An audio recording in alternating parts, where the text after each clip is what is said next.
আসসালামু আলাইকুম এইচএসসি শিক্ষার্থীরা। আজকের ক্লাসটি দুজন বিপ্লবী নারী নাদেরা বেগম এবং রাজিয়া খান আমিনকে নিয়ে। এটি ইউনিট 4 লেসন 2 থেকে নেওয়া।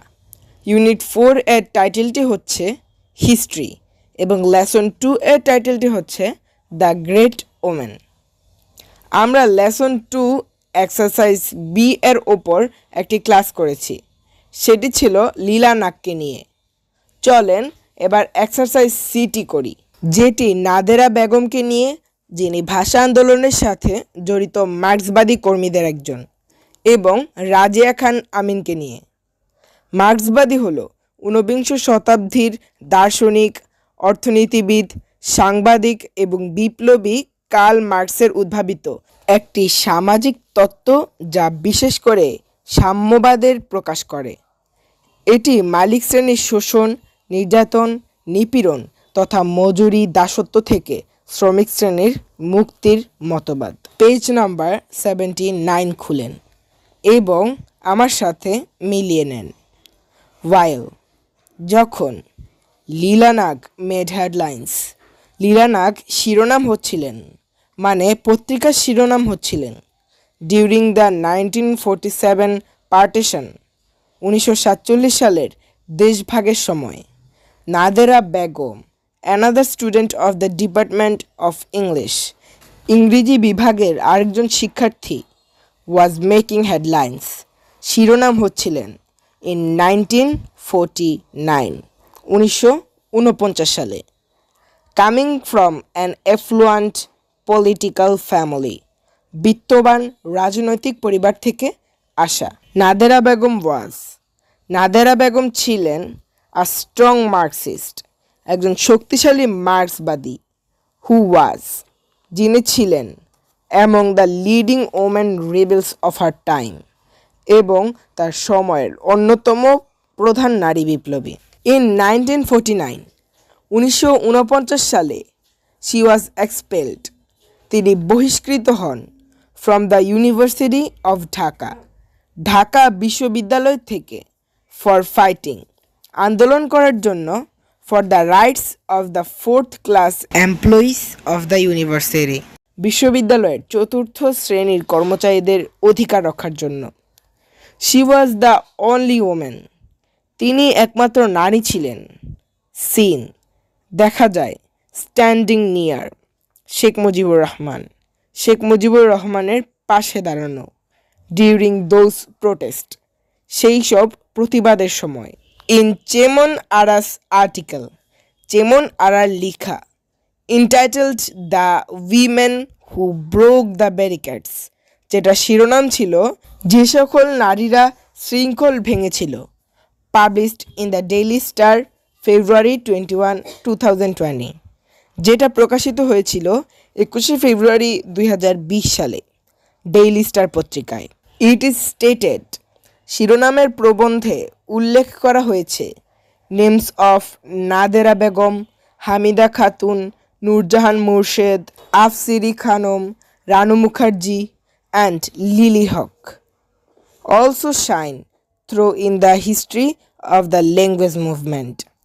নাদেরা বেগম, হামিদা খাতুন, নূরজাহান মুর্শেদ, আফসারি খানম, রানু মুখার্জি এবং লিলি হকের নামও ভাষা আন্দোলনের ইতিহাসে সমুজ্জ্বল। Nadera Begum was a shining example, Nadera Begum ছিলেন একটি উজ্জ্বল উদাহরণ of the multi generational feminism, বহু প্রজন্ম ভিত্তিক নারীদের, that was evident among the women, যেটা সুস্পষ্ট ছিল নারীদের মধ্যে, both students and teachers of the department of English, শিক্ষার্থী এবং শিক্ষিকাদের উভয়েরই ইংরেজি বিভাগের বা ডিপার্টমেন্টের। পরের সেন্টেন্সটি রাজিয়া খান আমিন সম্পর্কে। এই লাইনটি বুঝতে হলে আমাদের নাদেরা বেগমের এই কথাটি বুঝতে হবে যে নাদেরা বেগম ছিলেন একজন বহু প্রজন্ম ভিত্তিক নারীবাদের একটি উজ্জ্বল দৃষ্টান্ত। তাই পরবর্তীতে 60-এর দশকের অশান্ত সময়ে আমরা একজন নারীকে শোষণের বিরুদ্ধে সাহসী যোদ্ধা হিসেবে দেখতে পাই, আর সে হলো রাজিয়া খান আমিন। দিস ইজ ওয়াই, এই জন্য ডিউরিং দ্য টিউমালচুয়াস 60s, 60-এর দশকের অশান্ত সময়ে, soon after the language movement, ভাষা আন্দোলনের পরপরই, উই ক্যান ফাইন্ড ইট, আমরা দেখতে পাই অ্যানাদার ওমেন, আরেকজন নারীকে, অ্যাজ আ ভেলিয়ান্ট ফাইটার, একজন সাহসী যোদ্ধা হিসেবে, এগেইনস্ট অপ্রেশন, শোষণের বিরুদ্ধে। রাজিয়া খান আমিন হু জয়েন্ট, রাজিয়া খান আমিন যিনি যোগদান করেছিলেন as a faculty member of the department, ইংরেজি বিভাগের সদস্য হিসেবে, ইন 1962, 1962 সালে, শোকেসড হার অ্যাক্টিভিজম, প্রকাশ করেন তার সক্রিয়তা, through her writing and cultural interests, তার লেখনী এবং সাংস্কৃতিক কর্মকাণ্ডের মাধ্যমে। শি হ্যাড কমপ্লিটেড, তিনি সম্পন্ন করেছেন, her BA and MA in English, ওনার বিএ এবং এমএ ইংলিশে, from the department of English, University of Dhaka, Dhaka বিশ্ববিদ্যালয়ের ইংরেজি ডিপার্টমেন্ট থেকে, অ্যান্ড এবং processed to do her MA in English, ইংরেজিতে এমএ সম্পন্ন করেন, from the University of Birmingham, on a scholarship from the British Council, Birmingham ইউনিভার্সিটির British Council থেকে scholarship নিয়ে। She was simultaneously an educationist, তিনি ছিলেন একাধারে একজন শিক্ষাবিদ, আ theatre actor, a journalist, columnist, a poet and a celebrated writer, মঞ্চ অভিনেত্রী, সাংবাদিক, কলাম লেখিকা, কবি, খ্যাতনামা লেখিকা। অ্যামং দ্য প্রেস্টিজিয়াস অ্যাওয়ার্ডস, তার অর্জিত সম্মাননাগুলোর মধ্যে, শি রিসিভড আট দ্য পেন লে রাইটিং অ্যাওয়ার্ড 1956, তিনি গ্রহণ করেছিলেন পেন লে লেখালেখি সম্মাননা 1956 সালে। The pope gold medal 1957, pope স্বর্ণপদক 1957 সালে। Bangla academy Literary award 1975, Bangla academy সাহিত্য পুরস্কার 1975 সালে।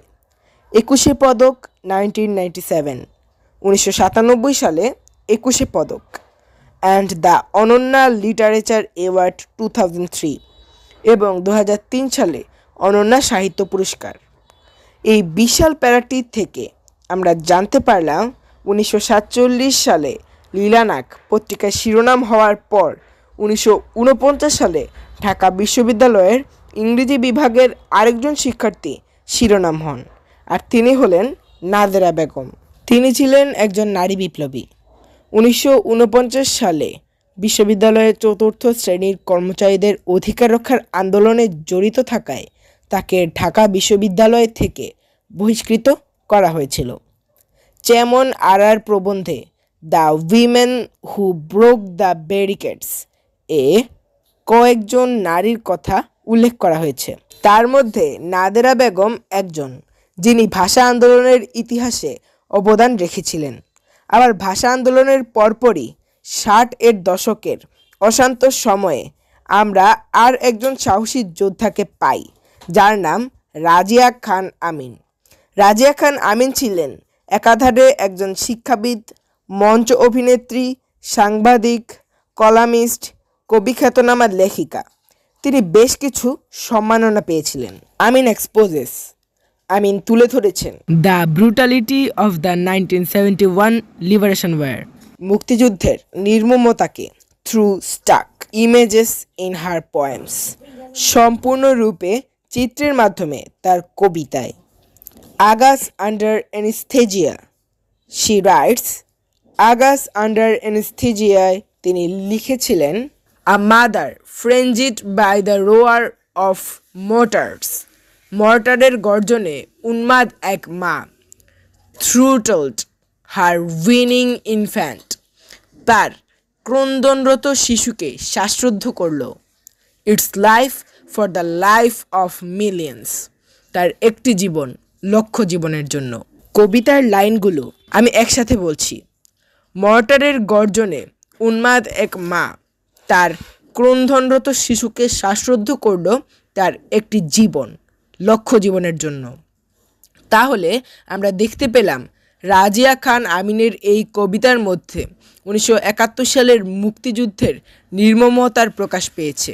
In yet another poem, God in the goblet, তার আরেকটি কবিতা গড ইন দ্য গ্যাবলেটে আ মেলাঙ্কলিক টোন, একটি বিষণ্ণ স্বরে addresses the martyrs and the intellectuals, স্মরণ করেছেন সকল শহীদ এবং বুদ্ধিজীবীদের who were mercilessly killed in 1971, যাদেরকে 1971 সালে নির্মমভাবে হত্যা করা হয়। References to Munir the playwright pioneer, Haider the Tagore scholar, Fazle the physician and the novelist Kaisar, from a tribute to the sacrifices of scholars of Bangladesh. এই লাইনটিতে বলা হয়েছে তার কবিতাটিতে তিনি নাট্যকার, পথিকৃৎ মুনির, রবীন্দ্র গবেষক হায়দার, চিকিৎসক ফজলে এবং ঔপনিবেশিক কায়সার এর নাম রেফারেন্সে রেখে বা তাদের নাম উল্লেখ করে বাংলাদেশের বুদ্ধিজীবীদের ত্যাগের প্রতি শ্রদ্ধা নিবেদন করেছেন। বিং আ স্কলার হারসেলফ, একজন বিদ্বান হিসেবে Amin had a unique approach, তার স্বকীয়তা ছিল to depicting the lives of women, নারীদের জীবন চিত্রিত করতে। In her poem the old man and the girl, তার কবিতা the old man and the গার্লে, শি ব্রেক্স দ্য সাইলেন্স, তিনি নীরবতা ভেঙেছিলেন, অ্যান্ড স্পিক্স আউট, এবং বলেছিলেন against child marriage and sexual oppression, বাল্যবিবাহ ও যৌন নিপীড়নের বিরুদ্ধে। আচ্ছা, শেষ হলো আমাদের প্যাসেজটি। এখানে রাজিয়া খান আমিনের কবিতার মধ্যেই আমরা তার অন্যায় ও শোষণের বিরুদ্ধে প্রতিবাদের প্রতিচ্ছবি দেখতে পাই। যাক, আশা করি আজকের ক্লাসটি বুঝতে পেরেছেন। ধন্যবাদ সবাইকে শেষ পর্যন্ত পাশে থাকার জন্য। দেখা হবে অন্য কোনো ক্লাসে ইনশাআল্লাহ। ভালো থাকবেন। আল্লাহ হাফেজ।